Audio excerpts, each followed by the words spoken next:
We have risen from the ashes to school the masses. Hello, everyone. Welcome to another edition of the Scholars of Wrestling Show, episode 562. I am your man behind the microphone. I am also your Scholars of Wrestling World Heavyweight Champion. I am also your Scholars of Wrestling Party Champion. And I am also your. Uh, why can't I hold all these belts? The Scholars of Wrestling Velocity Saturday Night Velocity, Saturday Night Slam Masters World Champion. Why can't I hold all these belts? I'm Scholar Jeff.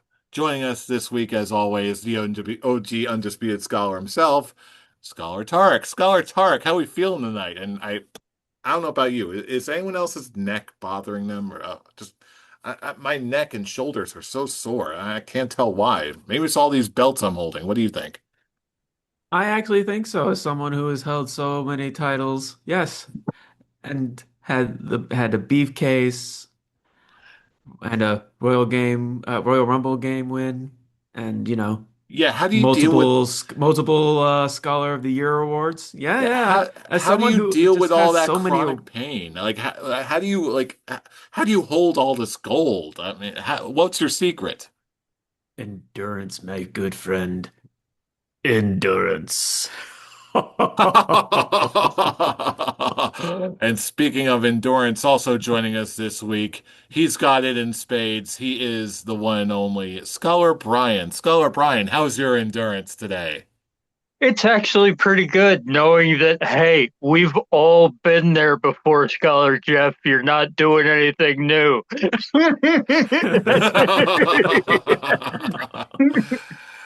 Uh, and speaking of doing new things, last but absolutely positively not least, we've got the one and only Scholar Pete joining us tonight.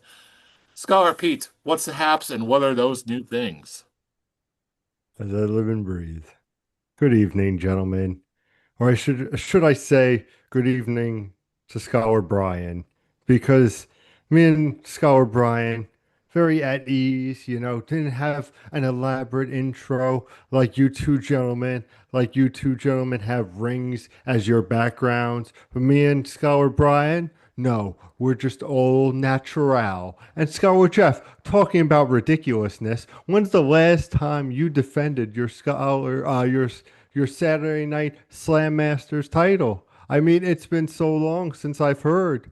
I mean, I don't even know if the people know. So, you say you're a three belt champion, but you haven't defended any of the belts in what feels like 3 months. So, I Oh, mean, you're celebrated talking about the woo woo woo when me and Brian are here to deliver the truth in our beautiful backgrounds. Well, you guys with feeling all Pepto Bismol up in here. The Slam Not Master up in titles can be here. defended? What? You I know, if will I knew that defend the those things Slam could be, Master. if I knew those things would be defended, I'd be more apt to get in on the fun here. Oh, every title is up for grabs, but I'll tell you what, I'll defend the Scholars of Wrestling Saturday Night Slam Masters, Saturday Night Velocity Main Event, World Wildlife Fund TM, when you defend the AEW Collision World Championship. How about that? It's an open invitation, always has been. I'll be all in because there ain't nothing else. I'll tell you what, and because you have so gently and kindly and even boldly, to your credit, sir, boldly asked that question of, okay, when are all these belts going to be defended? How are they going to be defended? Why aren't you defending any belts, Jeff? Come on, give me some of your gold. Well, number one, I'm not going to give you anything. You got to earn it like a good boy. And number two, I will have an answer for you to all of these questions and much, much more regarding the future of all of these lovely Scholars of Wrestling titles next week. But until then, I believe, Oh. Tarek, that we've got quite a bit of wrestling to talk about, including a certain uh, segment that we like to kick off the show with. What segment might that be, Scholar Tark? I don't know. Let's go ahead and check behind that curtain and just be like, oh, there's someone missing here. Aw, someone's missing here. And it makes me very sad to discuss this week's. Backstage news. I can't even really go with the Ooh. echo because it's really depressing, actually. It's like, Dragunov. Hmm. oh, it's like, Yeah, just take us through the sad news of the week and where this is Legit, all going. Break it down for us. legitimately around noon on the day that we are taping this. That would be Thursday. It came through the dirt sheets and the interwebs that Ilya Dragunov's contract has expired. The WWE and him were having extensive talks to renew the contract in recent weeks, but Ilya Dragunov decided the smartest thing to do would be to let the contract expire and go elsewhere. And based on the way he was being used and the way he was being used this year, uh, probably a good choice if we're being completely honest, because the lore and the allure of Ilya Dragunov basically took a major hit at the Royal Rumble when Brock Lesnar just walked through his chops, and then the last time we saw him, he was getting eliminated from the Andre the Giant Memorial Battle Royal by Aleister Black about a week before Aleister Black was let go. So that should have told us all we needed to know about how they were going to handle Ilya Dragunov this year. And yeah, this dude's not going to be without work for very long. In fact, I could with certain events that are coming up and certain matches that that are in the offing. Uh, I have a feeling that there's a possibility we'll see him somewhere by the end of the month. Gee, I wonder whatever you're referring to. Like, there, there's a certain match with with the randomized entrance coming up at the end of the month. I think we all know which one I'm talking about, but we don't need to get into that at this point in time. But I dare say there's a pretty good shot that we see him coming up at some point in the next week and a half or so. Especially based off of pictures that are floating around the internet that were posted pretty much as soon as the news came out. yeah, it's even funny. Like, again, you guys know that I'm a big fighting game guy. I just came back from CEO Community Effort Orlando, run by Alex Jabali, who happens to be friends with Kenny Omega. So as soon as Dragunov got his contract ran out, people started circulating this clip of Kenny Omega talking with Alex Jabali, talking like, yeah, if I where Omega was like, yeah, if we get in the ring together, me and Ilya Dragunov, we could absolutely just destroy it. So I'm like, yeah, it's this is an easy pickup for AEW. Easily. It's like their AEW starting and all in is going to be drowning in potential talent and potential signings. And Ilya Dragunov is probably one of the easiest pickups I could have thought of in a very long time. It's the same thing we see with WWE where it's unless you are in that title picture, unless you are drawing merch and you have the A+ star, the A+ promos, you're not going to be put on a big light. And I feel like Dragunov knew that. And again, AEW is a simple sign. like Scholar Brian beautifully said as well, like you know where he's coming, and he's gonna get where it's the thing of, and I don't mean this. I know that they can still go and they can still captivate us, but I feel like the WE is getting very close to the old WCW veterans, the TNA when the veterans took over and just squashed the talent. And this is another one where they're going to lose, and with realistically Kofi and Xavier coming sooner rather than later, and with all the Motor City Machine Guns and those acquisitions that AEW has been getting, there's no doubt that even with him leaving, not agreeing with WWE on terms, it's because he's like, I'm not going to be. Not, I don't want to say I feel he had self doubt, but it's like they won't grant me the opportunities that AEW gives wrestlers the opportunities. He was huge on the indie scene. Like he's been a great competitor. So AEW thrives on putting on a wrestling product, not WWE, which is sports entertainment. Tarek, your thoughts? I'm just the only real disappointment I have with this is I wanted to see a main roster match between Dragunov and Gunther because I recently rewatched his the NXT UK match with those two, and man, that is just it was just so much fun watching these guys work because they have history in the indies in the UK. And in the end, I'm also think as much as I would love to have seen that on the main roster, I don't think the main roster audience would have appreciated it uh, because their mind has been just so scrambled at the idea of wrestling being the least important thing in your wrestling show. So I think it is clear which particular match he could show up in a particular wrestling company. Is it an ideal one? Probably not, especially considering most likely he won't be the winner of that match unless they want to pull a complete pivot and be like, "Here, this is how it's gonna go."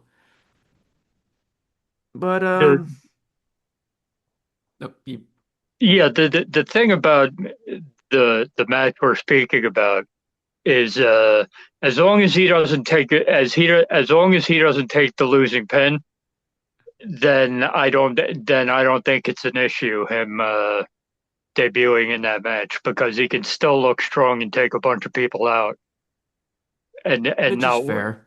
and not win. As long as he doesn't get pinned, it's still a win in my book. I look at just obviously it, like Triple H or at least somebody in WWE wanted him to stay, but when you really just look at the last his last couple appearances, why would he? Yeah, the pay is good, but you want to be in a position where like if you're going to be booked as a I hate using this word or I hate actually I'm not gonna say I'll just simply say oh if you're gonna be booked as a jobber or someone who helps put the stars over like one we never got the chance really with yes he had a United States title win but we all know how we all at least everyone on this show knows how I feel when it comes to the United States Championship and that's really not unless your name is John Cena winning that title really doesn't mean anything. And Brock, I'll I'll just always have that imprint of him chopping Brock Lesnar and him just basically no selling it, just completely, I guess, irrelevating him at least in front of this main roster audience. So going back to my wanting to see him and Gunther. Again, the audience just isn't going to appreciate it as much as us who actually try to understand the business. So it really is sad because he could have done something in WWE, but it's like I've said many times recently, it's just impossible to get to be booked in a way where you looked at it and be like, okay, this guy is now going to be a legit star. It doesn't matter if you're really getting a positive reaction from the crowd. It's just as long as you're not one of the guys that they think is a star, you're just there and you're going to be paid how WWE feels you're worth. And I feel Dragunov is worth a lot more than what most likely was what they were offering him. If I can try and put a positive spin on all this, keep in mind that that exact mentality that you're describing, Tarek, it's a reality of modern WWE, let's be real. But this is also the same mentality that has really led to the creation of AEW in the first place. So I am very, very confident that this mentality will cause plenty of places to open up for Ilya Dragunov, someone like Ilya Dragunov, who looks like he does, who wrestles like he does. He's going to land on his feet, no problem. Yeah, I think we're all thinking the same thing. It's very, very likely that he's going to go to AEW. But let's be real.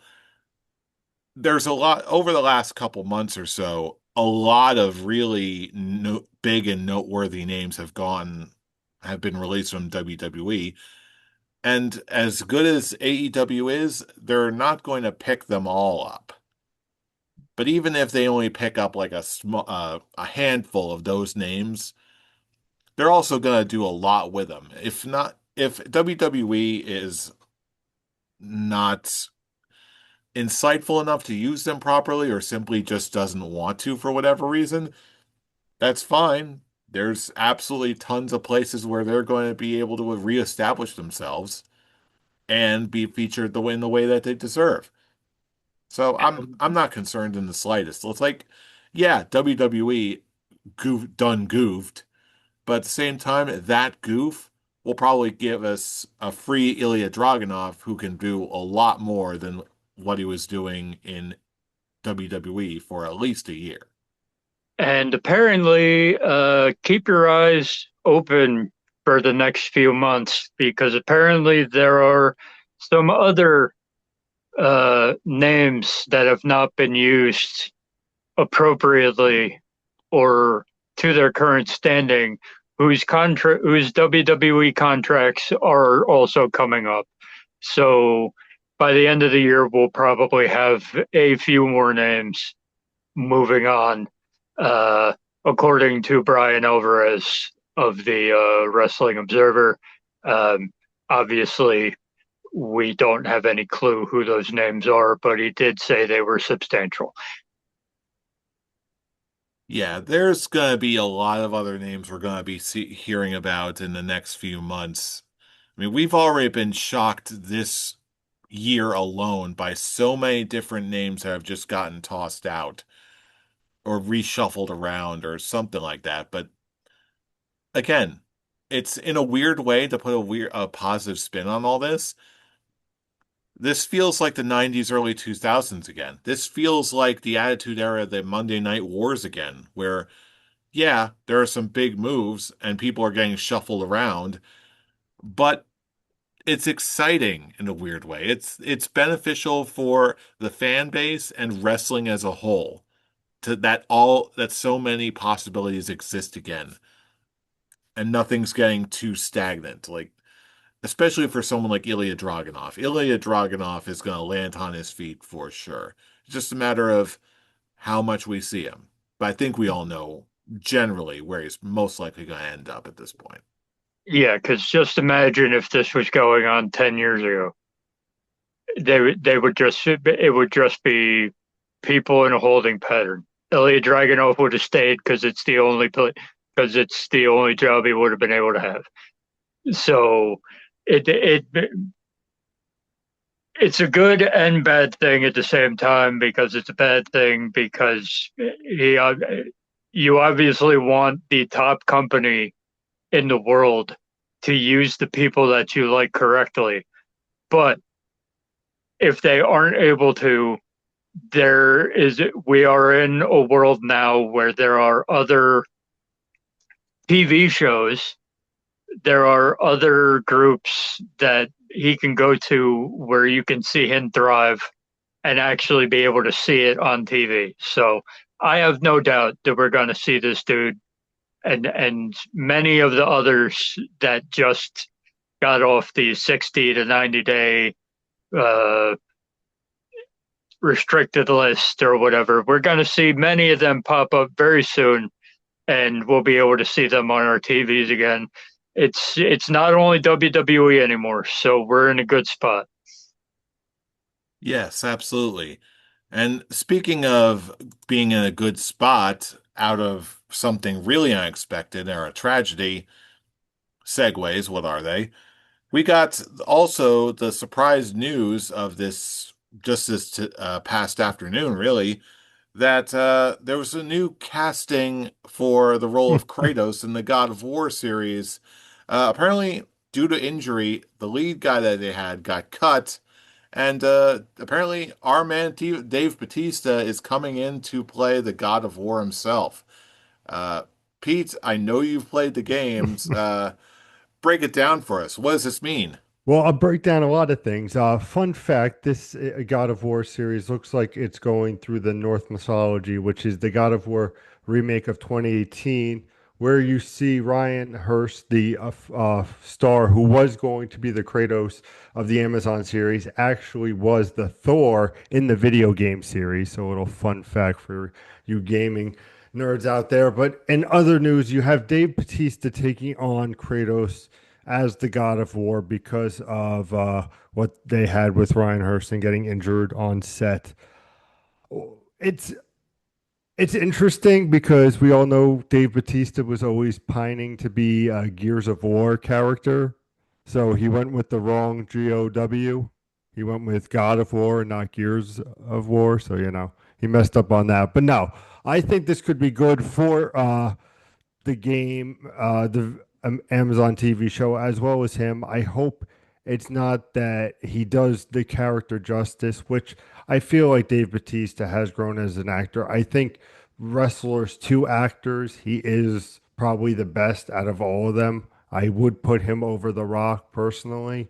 So I feel if he does go into this role, it could be big for not only Sony and Dave Bautista, but again, it's going to be an interesting dynamic because you're going from voice acting from Christopher Judge, who has the iconic God of War voice of the 2018 series, who recently said in a panel being like, it's crazy that they wouldn't give it to the voice actors, like just because the voice and with how they can make characters, granted, certain genders and everything, it would look interesting and all that. But at the end of the day, it shows um, that Dave has a hurdle to climb because Ryan Hurst was a part of the video game series, and that was keeping the gamers together. So with Dave Bautista coming and not really being a Marvel guy, it's going to He is a be. Marvel guy. Sorry, that he is a Marvel guy if he's Drax. I just hope they're not saying that Drax is coming as God of War. Does that make sense, gentlemen? Am I coming across insane? I know I Yeah, got off I on the don't think that that's going to be an issue. I think the whole thing, he's gonna have to bulk up again. no. That's the big thing that he's gonna have to do because based on the pictures of what I was seeing from when Ryan Hurst was the guy, like he embodied the actual character of Kratos. Like look at the video game and then look at the picture of Ryan Hurst being Kratos, and it would be like, hey, makes sense to me. They look exactly the same. yeah, he was Thor in the video game, but I can with the whole Christopher Judge thing, it's like people gave Ryan Hurst gave Ryan Hurst uh, grace in that aspect because he was a part of the video game. You are going to have backlash with Dave Batista, but the way he's the best, I agree, he's the best wrestler to actor that we have, and I do think it's going to be good in the end. He just needs to bulk up more. Jeff, Yeah, I really, again, I'm looking at this from a very basic perspective here. I was not a big fan of or I don't want to say not a big fan, but I never got into the Gears of War, sorry, the God of War series in the same way that some other people did. Like, I'm I acknowledge how good the series has gone, but I just never really got into it the same way. I will say Laufey looks fantastic. Plus, I'm just a big fan of Deborah Ann Woll. But most of all, right now, I and when it comes to wrestler to actor movement, I can honestly say Dave Batista is by far my favorite wrestler to actor. I honestly like him way better as an actor than I ever did as a wrestler. Like I've seen more of his movies. I've can't think of a single movie that he's been in that I haven't at least enjoyed. And let's be real, I can't think of a single movie that The Rock has been in that I've enjoyed more than any Dave Bautista movie I can even recall. I'll Who? say this for Dave Batista and The Rock. Dave Batista knows his lane and he knows to stick with it. The Rock branches off into other kinds of movies, but he stays The Rock. He stays the action star. It's like if you're gonna stay the action star, stay in action movies. I don't need to see you in this fairy BS. I don't need to see you in this cruise safari cruise movie. But Dave Batista knows his lane. That's why this also works for me. It's an action piece, and he fits the role. The gamers are gonna need a minute to get into it, but I feel it's a good pick. How excited are you, gentlemen, for this? Like, does this make you want to watch the series more now that you have a star? Well, and no disrespect to Ryan Hurst, but like you have again, Marvel A tier star coming in as the star of this show of an adaptation of a beloved gaming series. Does this make you go, oh man, now I have to see how it is? Does it interest you, gentlemen, at all anymore that Dave Bautista's in it? I'm not gonna say I'm like, okay, I have to check this out now. I'm gonna say it went from a 0 to about a 3 or a 4. Like Ooh. it makes me do like this. I wasn't paying attention and like, oh, okay, this looks interesting. Like just again, just on sheer principle. Like I've seen movies of Dave Bautista's where I had no idea he was even in the cast, and I turn it on, and I'm just like, oh hey, there's Batista. And the movie ends up being a really good time. So if he's playing Kratos in this in for a whole series, I think I'm in for something. Skeletor, what do you think? Well, I think when it came to the discussion of a wrestler turned actor, I actually do think Batista is the best one. I just think his line of work actually does surpass what The Rock brought. The Rock may have been a more mainstream guy, like mainstream type of star, but Batista is an actor. And I act like I actually find it funny when it if between The Rock and Batista, I actually think Batista has a better chance of actually getting an Oscar than The Rock does. 100%. Uh, 100%. Yeah, that's easy because he can That's easy. actually act. I concur with that. And So based off of what Pete was saying, I'm basically at the same level of excitement because I know Ryan Hurst from TV, and he's one of my favorite TV actors. So I was already locked in on God of War, and now that the replacement is Dave Bautista, I'm still locked in. So it's like 10 out of 10. what's it gonna be on? What streaming service? Amazon Prime. Okay, Oh, so good. I've got that.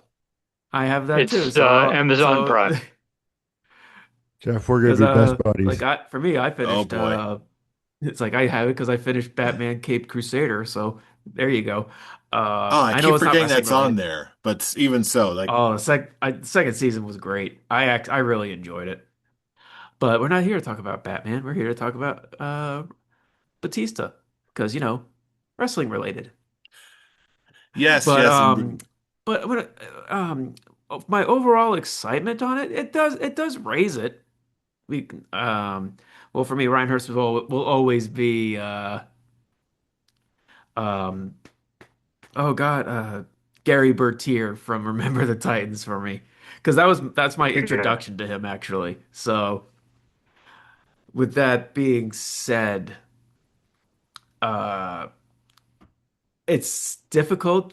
It sucks under the circumstances why he got the job, but I actually think he's very well fit for that role, and I'm actually really looking forward to at least like the first like screenshots of him in makeup and character, and then when that first trailer hits, we're just like, yep, I may be sold on actually really watching this.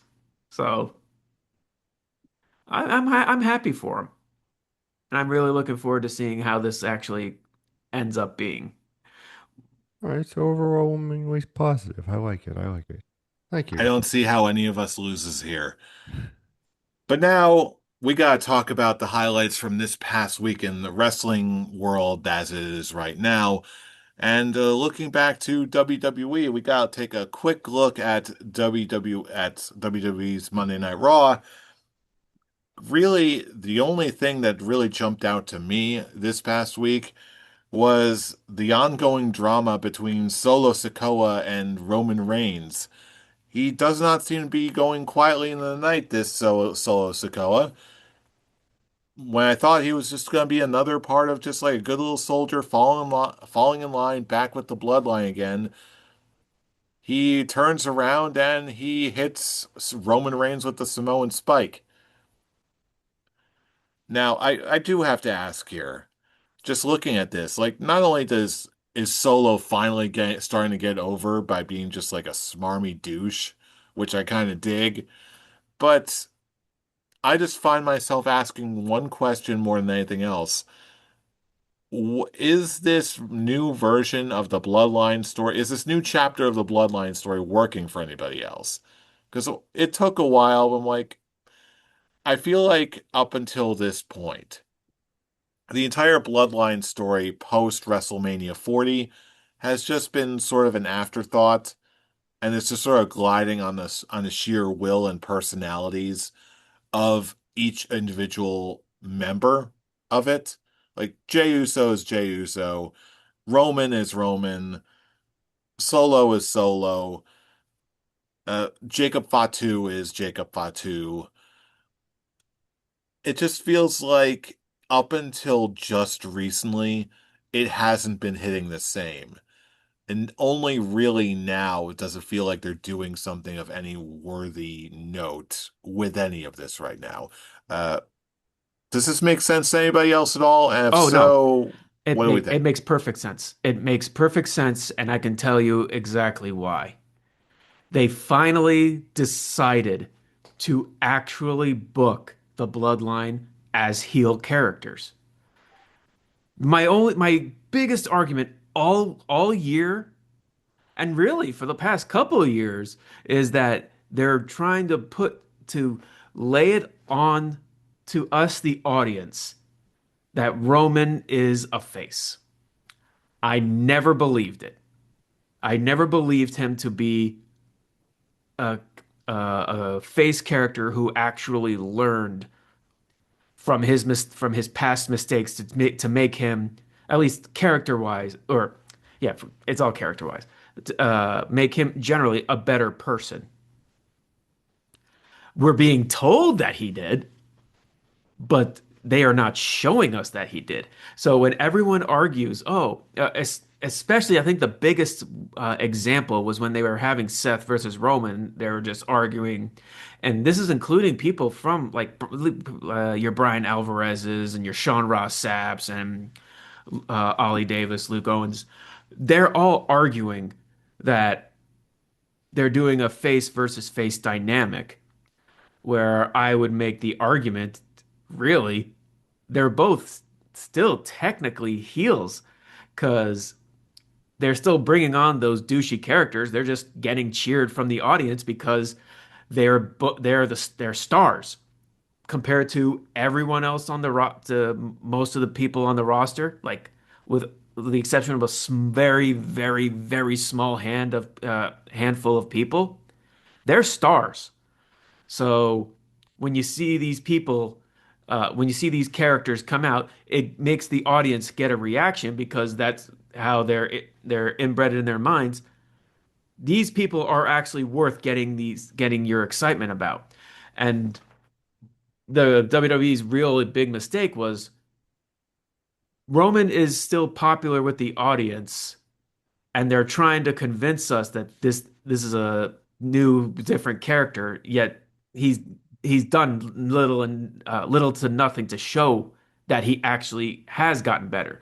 I think the only real character development when it comes to at least the bloodline aspect was him saying yeet when Jay won whatever singles title it was. I don't know if it was the Intercontinental or the World Heavyweight title.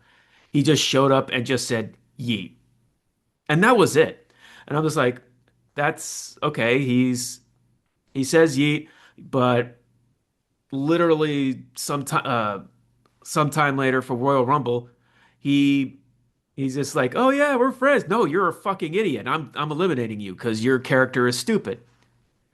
And now you get this whole story this past week with the bloodline, and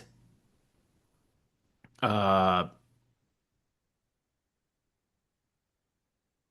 they really do make it solidified. Like, even though Roman is saying, "Oh, we're all together, we're all head of the table," Jimmy and Jay really did get like you are it's like really good demotion of that. They are just the captains for Roman, who is again at the top of the mountain as the brains of the bloodline, the one that you have to protect, and then going through these heel tactics, and that's why it fits with you because they actually have a direction because they've been toying with the heel and face aspect for so long that it just makes you confused on what are these characters.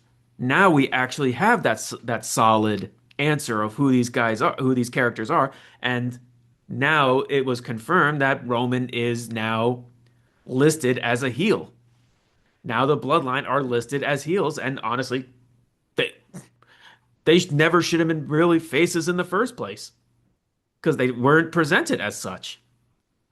So now that they actually admit it's like, okay, now we have Solo, who's kind of really taken the Rikishi, like pieces of Rikishi to his character, and that's what's getting him over. And now having him be with LA Knight, yeah, is another aspect of these two completely different wacky characters that the crowd loves working together. Yeah, it works. That aspect it works. But then it's also leading back to me not being really like that much invested because what are they going to do? What's this going to leave for them? I don't see Solo getting like I just see Solo probably getting a one-on-one match with Roman at like I don't know, Royal Rumble. LA Knight gets a world title match at Money in the Bank, and it's it's it goes right back to what I've been saying for the past actually since WrestleMania. What the hell is the point of all of this other than just to fill time because we all know that it's just leading to Roman and Oba. So And that right Unless there is the and unless only they pivot, thing. unless they do something to pivot, unless they do something to pivot, like as I said, I think I said last week, give like there's nothing wrong with giving someone like LA Knight just a small title reign. I mean, look what it did for Drew. He had a world title reign and he had a great title reign, and then he lost it to Cody because it was around WrestleMania time and they wanted to do a one-on-one match with Randy Orton. So why not do something similar to that just to give people certain characters that you want to present as stars some crowning achievements that will actually get the crowd to be like, oh, we should pay attention to this guy. But they're not going to because they're too chicken shit to actually do anything about it. That's the one thing I slightly disagree with you on, Tarek. I don't think it's male. If they don't do anything with LA Knight and they don't put the title on LA Knight relatively soon, like maybe in the next 3 to 4 months, I wouldn't say it's because they don't give a shit. I'd say, in my mind, I think the biggest issue or boon to LA Knight getting the title is going to be largely timing. Because, like you said, the money match is still Oba and Roman.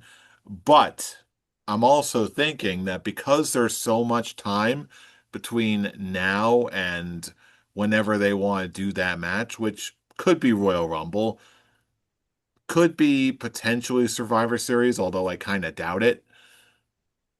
Maybe it's WrestleMania for all we know.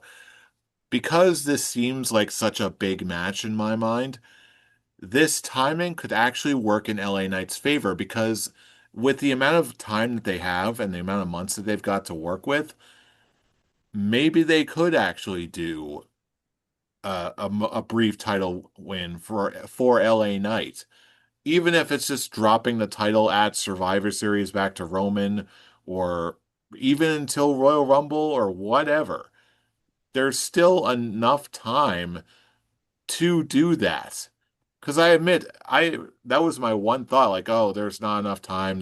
The timing's all off. He's not gonna win it from Roman because the big thing is gonna be Roman and Oba, blah blah blah.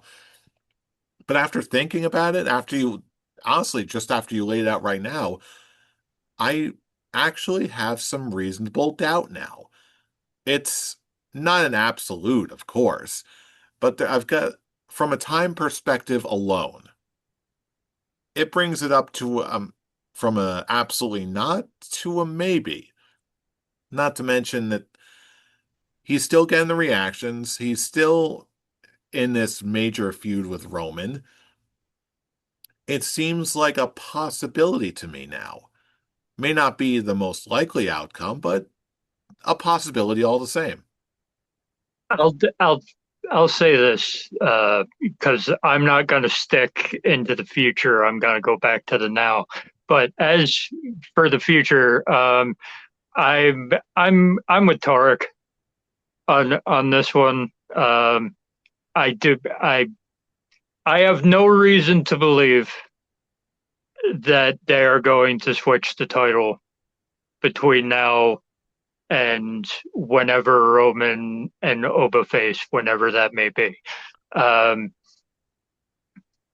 I would love to have that optimism, but I've been around I've been around these bookers for too long. However, going back to the original statement, this is the best Bloodline segment that we've had since in the whole in the The trial of Sami back Zayn. when back when Sami Zayn was a part of the Bloodline before the lead up to Cody Rhodes' win. Um, Basically because, as I said last week, all you needed to do this whole time was let Solo Sikoa be himself. Let let him run with the let him run with his actual personality because he would show it in the backstage segments.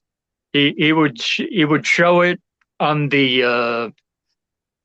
when they'd be on the WWE.com after shows. You'd be able to see his personality when he was the silent killer of Roman Reigns in the original Bloodline. So it's like you could see it, and then they just made him be bland and boring when they did the Bloodline break apart.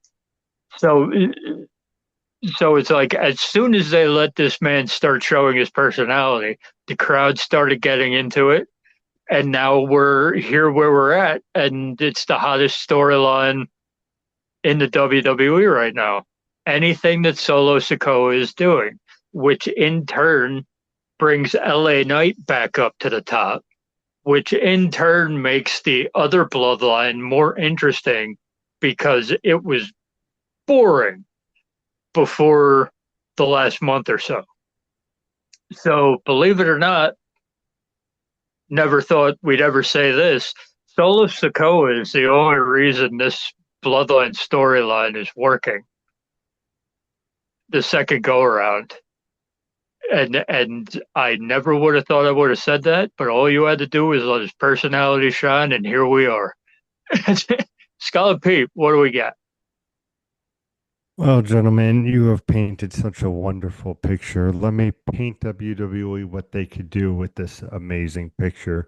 We've all talked about that Solo is having a just character moment. Everything he's doing is golden. And that is why I do have the prediction that if done right, I feel with this storyline, with the bloodline, we could see an LA Knight title reign for a couple of months being that hyping up Solo and LA Knight, having them as a team, with Jacob being a little unhinged, not wanting to be back with the bloodline. You have a lot of chemistry, a lot of dynamics. It could go to something where you have the Solo and Jacob cost Rain. You could have LA Knight face Roman, have Solo and Fatu cost them to interfere to not let the Usos help. You have Roman Reigns win. You have LA Knight win the title.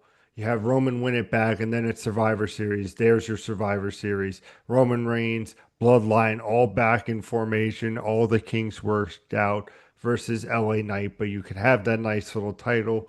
You could have it where Solo is being his character, giving the Bloodline more of a personality, more interest, more intriguement since the days where Cody was chasing the belt. We have now Solo bringing up LA Knight, where you could give the title for a couple months because at the end of the day, if WWE is right in how they pitched it, you could say, hey, there's a guy that's up and coming. We're going to give him the belt. It will be good for a nice little pop for a couple of months. But don't you worry, our big money match, Roman versus Oba for Mania or Royal Rumble, is still there. We have a plan in motion. This is it. I'm telling you. If for some reason the stockholders over at WWE are like, yeah, sounds great, guys, and we can get LA Knight, yeah, title run, that would be great. But right now, going back to the segment as a whole, you knew that they couldn't have Solo join. It's right now he's the hottest thing.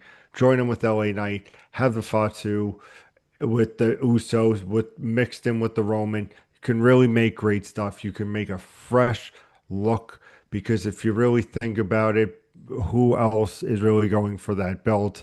When on the other brand, you have about eight past world champions. Okay.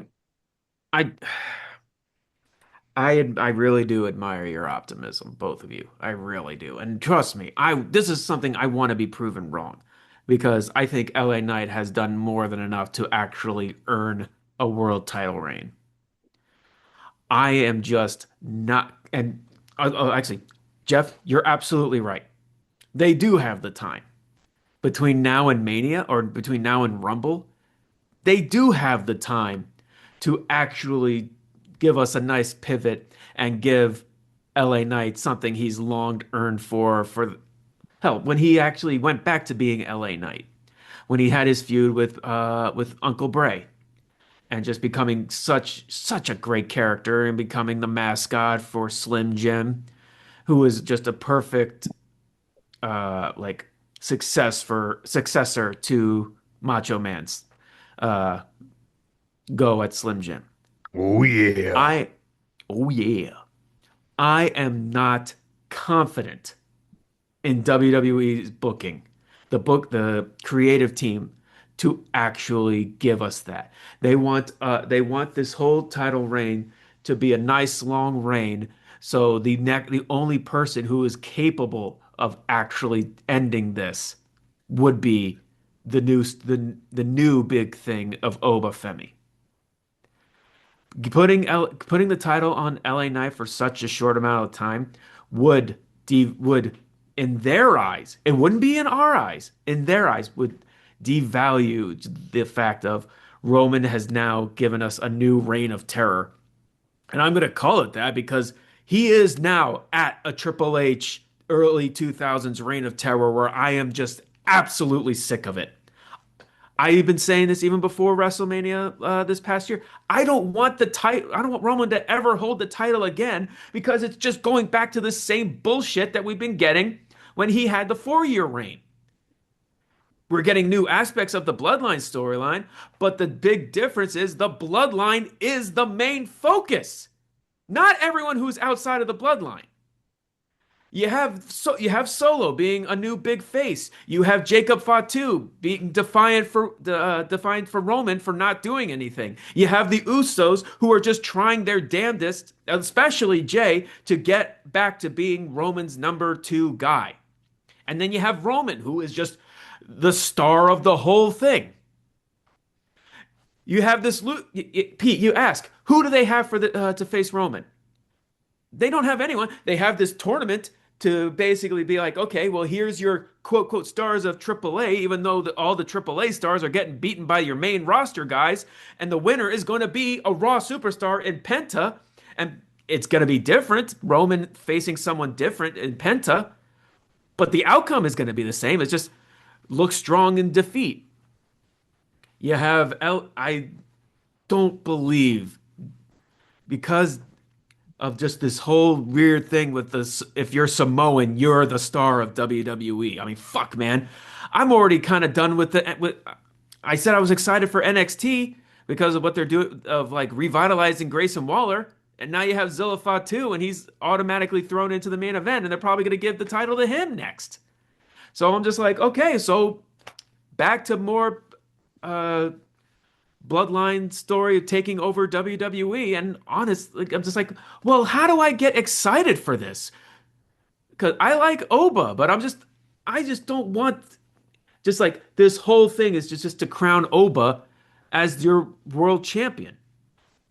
Just so because it's make it the big deal that he's the one, the next one to dethrone Roman. I want to have that optimism of giving LA Knight his due because he's long earned it. He's earned it yesteryear. But this creative team is just so fucking unreliable that I can't in confidence be excited for anything they're doing because in the long run it's pointless because it's just Roman Reigns is the Triple H of the early 2000s. He's the John Cena. All these people that all of these stars are being built up just so they could lose to him. How can I get excited for that? I only have one. Well, first of all, the answer is you don't. But in the spirit of that, I do have one small, really out there question to ask. Just for all of you, it could be a scholar's quick talk, but just bear with me one moment, my crazy idea. What do we think of LA Knight versus Oba Femi for the World Heavyweight Championship? What do we think about that? Could it work? Yeah. In a perfect world, yes, it could work, but not in a world where WWE likes, not in a world with Thankfully, WWE shareholders. In not the in question I asked. in a perfect world, it works, but we're not in a perfect world. Good thing the question I asked was not reliant on that fact if we're not in a perfect world. I just wanted to get your opinion, your gut reaction of Oba and LA Knight for the title. Could it work in your eyes? And I got my answer. Yes. Again, is it? With how they've I'm been sorry. booking Oba to really be unstoppable. I mean, look, fuck, man, he's got two major wins over Brock Lesnar, someone who literally just eats through the entire roster. So I like Oba. I like his presentation, but it's inevitable that it's we're gonna have the same discussion when Oba is the main guy of WWE. It's just it's inevitable. And again, I like Oba. I really do. I think he has a great look. He's really good on the mic. I actually laughed out loud when did the Braun Breaker bit. Oh yeah, that was really good. That was I was like that was really fun. But it's just when you book them too strong, and it's just goes right back to the Hulk Hogan, the John Cena. I can't really say anything about that in the Attitude Era because all the Attitude Era was actually really booked correctly because they had multiple stars. But when it went back to the Ruthless Aggression Era, they just had these one where someone is a Hulk Hogan-esque and he is just the unstoppable force. And there is no immovable, they say there's immovable objects, but that's not the case because it's all it is just building up these quote quote immovable objects just to be moved by the star. And that's what Roman is right now. That's what Oba will become. Again, it's such a shame because again, I like Oba. I have to really emphasize that. I do like Oba, but it's just this leading down to the same path where I just see it going down. I'm like, well, how can you build a roster when you have the one star who is just too strong, who's so much like Superman to the point where his matches the stories are back to the point where it's like, what's the point? And that's just doesn't matter who's running WWE, it's always that same question. I feel Well, like he looks like more of an Aquaman than a Superman to me in Roman Reigns. But You know what I mean though. no, no, 100%, 100%. It's to me, it would be it would be the dream to have LA Knight versus I almost called him Omas. Oh my Lord, Obafemi. That's the second week in a row, dude. We're also going late nights again, man. But in all seriousness, I would love. I think it could work, but in a fantasy we live in a fantasy world we live in, it will never work in WWE land. You know, like Yeah, LA Knight versus Obafemi works in the abstract when you don't know that Obafemi is going to eat LA Knight alive when we actually see it on live TV. So, well, on the positive side of things, we cannot finish off any episode of Scholars of Wrestling without touching base on what AEW is bringing to the table, especially when we're only 1 week out from All In. And we had, at least for my money, one of the highlights from Dynamite this past week is what seems to be taking shape with the Continental Classic tournament here. Because we got an absolute banger of a match yeah, between John Moxley and Jay White, which, That's the match of the tournament so far. which just completely screwed up my idea of how this Continental Cup was going to go which, because I had that as my final with Jay White going over in Wembley. So now I have no idea. The only thing I know is that I think John Moxley is going to be in the final.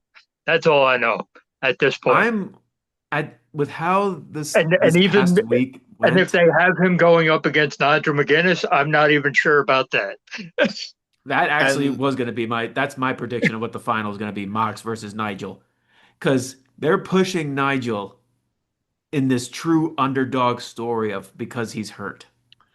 And that's what really got me thinking this past week. After he went up against Hechicero, who's really been growing on me lately.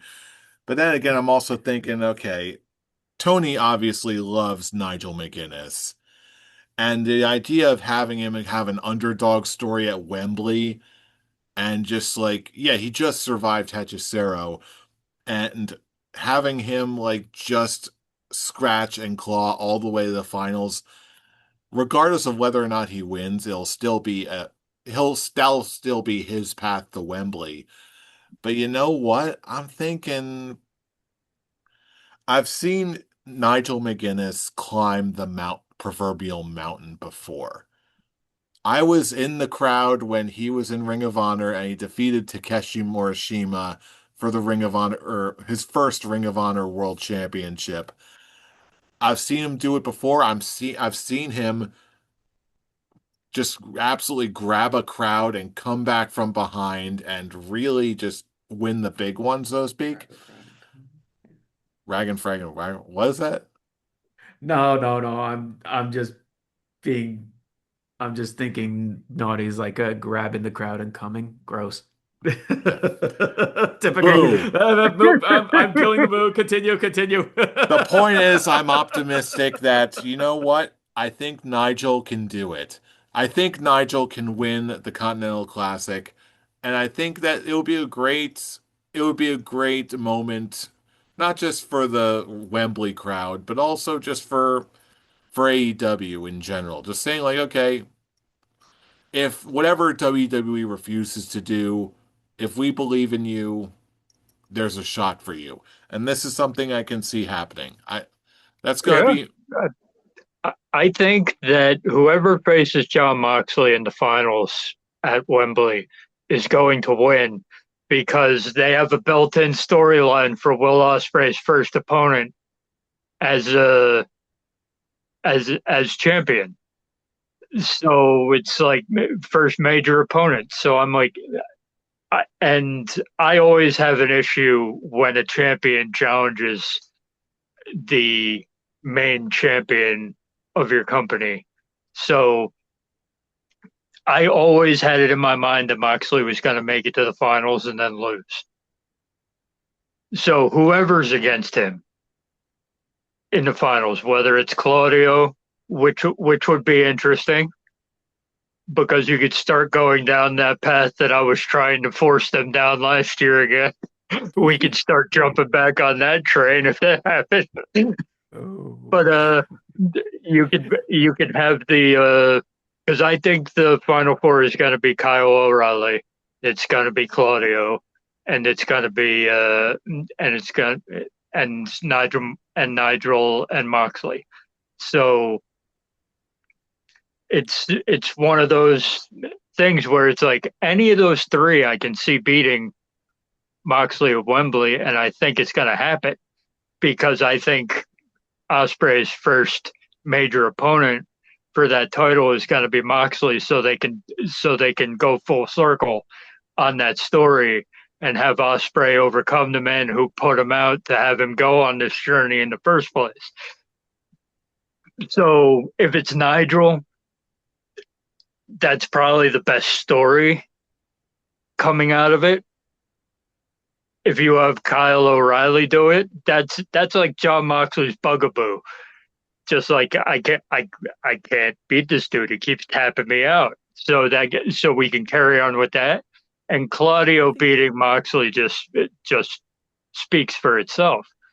So I'm like, there's no wrong answer with this Final Four. That's why I'm so interested in this Continental Cup tournament. Like I think honestly, this tournament is better than the Classic. Hasn't Moxley beaten O'Reilly?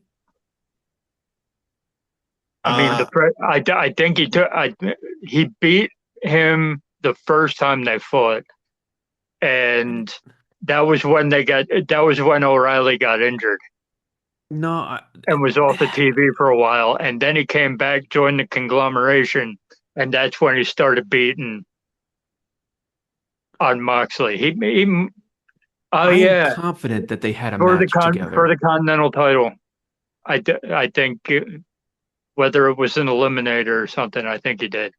But I mean, it still doesn't matter because you can Kyle O'Reilly beating John Moxley still works.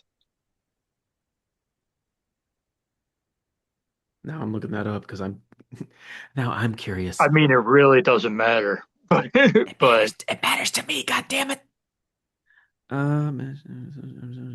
but the fact remains, the whatever happens in the finals works for me. Yeah. No holds barred. Yeah, match type no holds barred at Full Gear this past November. Let's see. I'm pretty sure Mox won that one. Yeah. Yes, he Scarlet did. P, Okay. what do we got?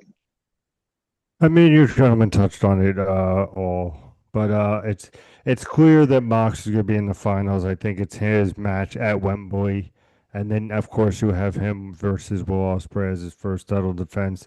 I would say to go with Nigel, but I feel like that emotional story, like, and with Will winning later, spoilers everybody, but with that happening, I don't see them do it. I think Claudio would be cool. So it's truly what you said, Scholar Brian. These four, like, let's see what happens. And if for some weird reason John Moxley wins and it's his last like big match at Wembley or something, you know what?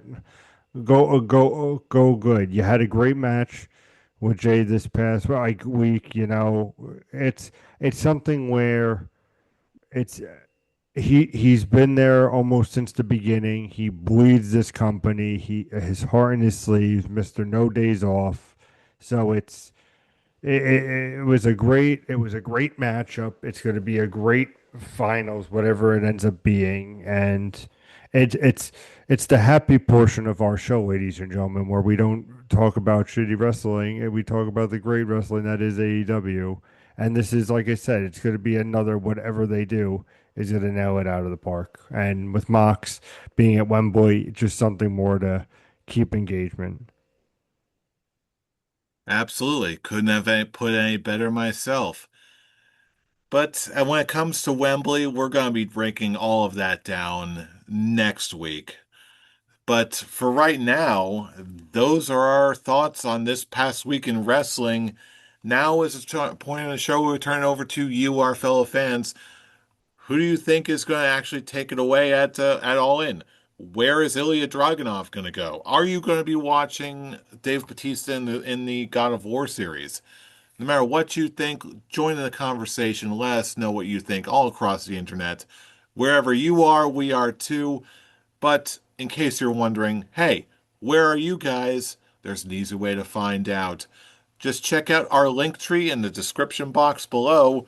That's linktree/Scholars of Wrestling for all of the latest from us and all of the relevant social media links. Everywhere we are, we want you there too. Drop us a line and let us know what you think. But in the meantime, excuse me, I'm starting to get a sore throat over here because I'm done talking for the night. But we're going to be back next week to talk even more because you know who we are. We're the Scholars of Wrestling, and you have just been schooled. You're You're welcome. You're welcome. welcome. See you all next week for some All In. Bye.